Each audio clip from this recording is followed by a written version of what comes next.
Who do you think this man is? Is he Xi Jinping? Well, no, he's not. This man's name is Li Junhua. He's a 60-year-old entrepreneur from Shangrao, Jiangxi. With a strong resemblance to Xi Jinping, his grandson often points at the TV during the CCP news broadcast and says, Grandpa's on TV. Li Junhua last appeared in public in 2014, and there have been no updates ever since. Today, we're introducing a few people who look remarkably like Xi Jinping, and each has a unique story. First, we have Electric Brother from Tianjin. They won't let me have comments, downloads, or live streaming, whatever. Now I can't even be found through my account. Unbelievable. This man, known as Electric Brother from Tianjin, is Shangrao. Because he looks so much like Xi Jinping, all his videos and Bilibili in mainland China have had their comment sections turned off. His TikTok account was banned. His first account was suspended after a single live stream, and his second account was permanently restricted from live streaming right after he created it. Electric Brother from Tianjin says he's now receiving top-level treatment on China's online platforms. His videos on Bilibili and Chinese TikTok are gone, and they don't show up in searches anymore. His last public appearance was in April of this year. See that? It's Mount Heng in the north. Amazing, right? Mine. I'm not bragging. If you work hard as I do, you could call the best spots yours too. This video seems to hint at someone who thinks of himself as a kind of emperor in the CCP. After this, he completely disappeared from search results. Another Xi lookalike is Liu Qing, a Chinese-German singer. His videos are still viewable on platforms in China, probably because he's a German national. Next, we have Xiao Jinhua from Henan. In June 2014, Xiao drew a lot of attention because he looks so much like Xi.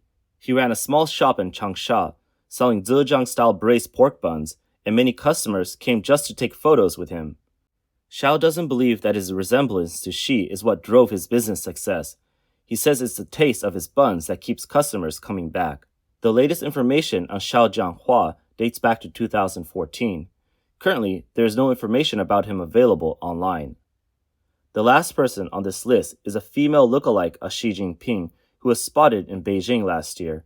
Her current whereabouts are unknown. Some curious online users have compiled a lookalike report on possible Xi Jinping doubles. They claim that, according to facial recognition software, the people who resemble Xi Jinping the most are young Xi Jinping, Xi's younger brother Xi Jinping, Li Junhua from Jiangxi, Xiao Jinhua from Henan, Liu Qing from Germany, and Shangrao from Tianjin, known as Electric Brother from Tianjin. Here we have the analysis results from the user on X regarding the facial recognition report on people resembling Xi Jinping. 1. The human face has a wide range of variations. Even biological children usually only share about 30 to 40% similarity with their parents. In most cases, resemblance doesn't exceed 60%. Comparisons between siblings also usually don't exceed 60% similarity. Only photos of the same person may reach over 70% similarity. 2. The current Xi Jinping and his younger self don't even look very similar. The similarity rate is 68%. Some suggest his appearance has changed due to stress. 3. Xi's younger brother, Xi Jinping, shares a 47% similarity with Xi. Compared to young Xi Jinping, he has a 55% similarity. 4. Li Junhua from Jiangxi resembles Xi Jinping by 54% and young Xi Jinping by 40%.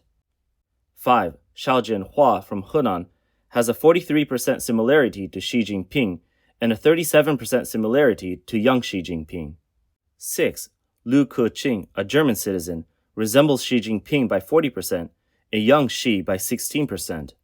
7. Shangrao from Tianjin, also known as Electric Brother, resembles Xi Jinping by 35% and young Xi by 13%. Other than Liu Qing, Xi Jinping and his brother, the others with a resemblance have vanished from public view. According to the software, the least similar, Electric Brother from Tianjin, was the last to disappear. His last public appearance was in April this year. Some believe these missing individuals may have lost their freedom due to their resemblance to Xi Jinping. There are two main reasons for this. The first reason is China's current economic downturn, social unrest, and tense political climate. Xi Jinping's public image has hit rock bottom. Any topic related to him could trigger social discontent. As a result, even without being Xi's double, looking too much like Xi in China is now risky. Anything that evokes Xi's likeness, whether it's a cartoon, image, or even an emoji, can cause alarm among authorities. Many sensitive words blocked by the CCP are related to Xi. These include Winnie the Pooh, which satirizes Xi's appearance, in terms like 200 pounds or no shoulder switching, referring to Xi's claim of carrying heavy loads without switching shoulders. Even emojis resembling Xi Dada in pinyin are banned. Last Halloween, young people in Shanghai who dressed up as satirical Winnie the Pooh were detained by police. This year, Shanghai police issued early warnings, banning Halloween activities and enforcing strict measures. But young people didn't back down. This year, they took to the streets a week early, playing a cat-and-mouse game with the police. The CCP's Halloween crackdown spread from Shanghai to other cities. Places like Hangzhou, Nanjing, Guangzhou, and Beijing also saw restrictions on cosplay activities. However, among this year's costumes, there were no sightings of Winnie the Pooh or other references to Xi. This appears to be the new threshold the CCP is willing to tolerate. Overseas, Xi Jinping faced even more embarrassment this year. On Halloween night, October 31st, dozens of Chinese activists in Los Angeles, California, dressed as figures like Xi Jinping, Hu Jintao, Winnie the Pooh, Chinese police, and Qing emperors. These costumes mocked the CCP and drew significant public attention. A Chinese international student, Wang Han, dressed as Xi Jinping in a Red Army uniform and mask. He said both Chinese and foreign onlookers reacted with surprise, with some gasping or taking photos. Wang shared that the event's atmosphere was lighthearted, and some people even showed support. An American who saw our parade told us he supported us. Many Americans took pictures and showed us gestures of support. Wang said he dressed as Xi Jinping to address topics that people in China are afraid to discuss. He explained, "The point is to have the courage to say things that others in China can't. And it's also a way to mock Xi." Another participant, Wang Zhongwei, dressed as a Qing emperor. He wore the same costume last year at the APEC meeting in San Francisco, where he protested Xi's visit. He explained, "Xi Jinping can't openly wear imperial robes, but he already sees himself as an emperor. His Halloween crackdown shows he fears any form of political expression." During this event, participants also reenacted scenes from the 20th Party Congress, including Hu Jintao's removal and Xi Jinping's raise your hand if you disagree moment, which was met with no objections. They held images of Xi Jinping with red crosses over them and chanted, "Take down the CCP."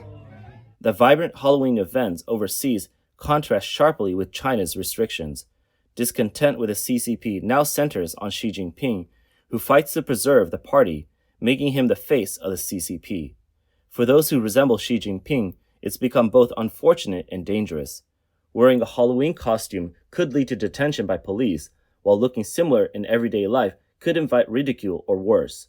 Authorities might even see them as security risks, making them disappear, a dark irony in modern times. Meanwhile, Xi Jinping may genuinely need doubles, especially those who closely resemble him. In recent years, Xi Jinping and his regime have faced escalating crises at home and made many enemies. Since the third plenary session a few months ago, rumors about Xi suffering a stroke and using doubles have been rampant. On October 28th, the CCP Politburo held a meeting, releasing a statement that reviewed the third round of the Central Committee's 20th inspection cycle. The short Xinhua report included one notable phrase, enabling the rise and fall of leaders, which raised questions. Rise and fall of leaders, exactly who will rise and who will fall here? The Xinhua report also had two other unusual points Xi Jinping thought was missing, and the two establishes and two upholds weren't mentioned. These are usually standard references to Xi as a core leader, making the omissions noteworthy. Since the third plenary session in mid-July, unusual developments in the CCP have led some to question the stability of Xi Jinping's position. From October 24th to the 26th, Vice Chairman Zhang Youxia of the Central Military Commission made an official visit to Vietnam. He was welcomed with a red carpet and met with Vietnam's new General Secretary, State President, and Prime Minister, resembling a head of state reception. Notably, Vietnam's media coverage didn't mention Xi Jinping. On August 29, U.S. National Security Advisor Jake Sullivan met with Zhang Youxia during a visit to China. Since Xi's rise to power, he has tightly controlled military interactions with foreign nations. Since 2016, this channel has remained closed. President Biden has not sent Sullivan to China for over 3 years, but made a significant move right before the U.S. election season. One possible reason is that the U.S. detected changes within the CCP and dispatched Sullivan to assess the situation, preventing any impact on the U.S. election or China-U.S. relations. On October 14th, Russian Deputy Defense Minister Andrei Belosov visited China. On the same day, the CCP launched its Joint Sword 2024B military exercise, simulating a Taiwan encirclement. In such a significant event, Xi Jinping didn't attend, and Zhang Youxia led the meeting instead. The CCP later reported that Zhang placed high importance on the visit. On October 15th and 16th, Xi Jinping visited the frontline areas near Taiwan, including Jiangxi and Xiamen, and gave a speech. Notably, he was not accompanied by any military leaders. On October 14th and 15th, the CCP held a military theory conference. Xi Jinping issued quote-unquote important instructions, but didn't attend, leaving Zhang Youxia to lead the meeting. Similarly, from October 20th to the 22nd, the all-military combined training meeting was held in Zhangjiakou, Hebei. Zhang Youxia observed and spoke while Xi was absent. This is in stark contrast to a similar meeting in June, which Xi led. Vietnam's high-level reception for Zhang Youxia has significant diplomatic implications. Vietnam also shares a communist system with China, so they likely understand the CCP's political dynamics well, giving Zhang's visit substantial importance. This recalls Deng Xiaoping's visit to the U.S. in 1979, when President Carter welcomed him with state-level honors. Carter's reception of Deng, a vice premier, was unprecedented in U.S. diplomatic history.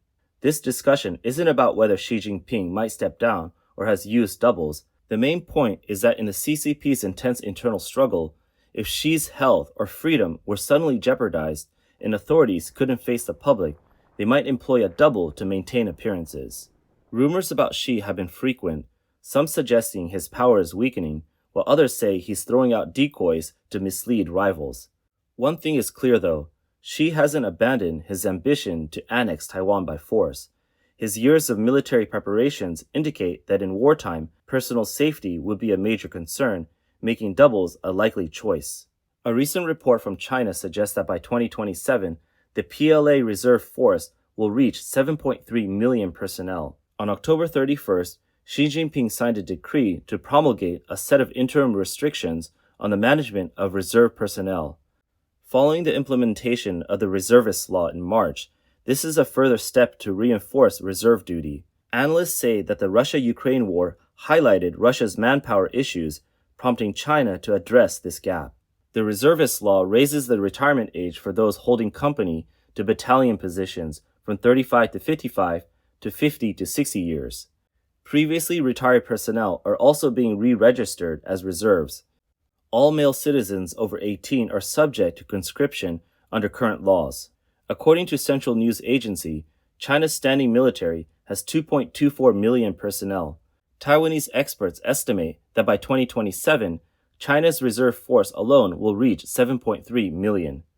Director Sun Guosheng of the Asia-Pacific Studies at Nanhua University believes that amid U.S.-China tensions, the reservist law aims to address not only the Taiwan Strait, but also the U.S. Former Taiwan Air Force Deputy Commander Chang Yang-ting noted that Xi Jinping's third term has 3 years left, and he is under pressure to resolve Taiwan's status. Chang said, "In 2027, the PLA centennial, Xi may aim to achieve a historic goal. His efforts now point in this direction. He wants to avoid direct conflict, but aims to build a clear advantage as quickly as possible." Chang believes the CCP's goal is to increase combat personnel significantly to achieve unification with minimal loss and time.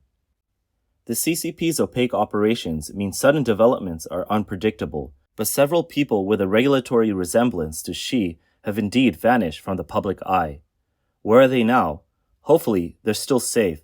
After all, having an unfortunate resemblance shouldn't be a crime.